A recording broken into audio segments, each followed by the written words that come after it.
Om Shanti good morning भाई बहन मैंने प्राय जोग करने कथा कहले आम समस्ते बुझीजे माने व्यायाम करवा शारीरिक जोग समस्ते भावती किंतु जोग बहुत प्रकार शारीरिक जोग हठ जोग राजयोग कि राजयोग हूँ गोटे जोग जहाँ फल कि परमात्मा को पाइबार सबुठ अनोखा मार्ग ये राजयोग माने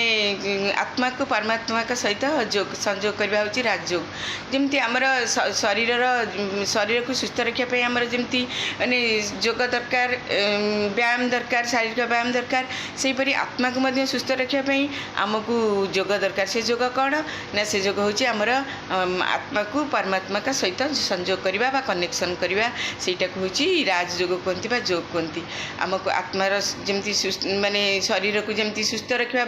जोग द्वारा से आत्मा को भी आम सेमती जोग द्वारा परमात्मा परम पिता जोग द्वारा आम सुस्थ रखिपर भोज सर्वोत्तम सर्वश्रेष्ठ सबसे न्यारा सबसे प्यारा से ही होती आम आत्मार पिता परमात्मा से होती यही हूँ आत्मा को परमात्मा सहित संजोग करवा हूँ प्रकृत जोग। ओम शांति।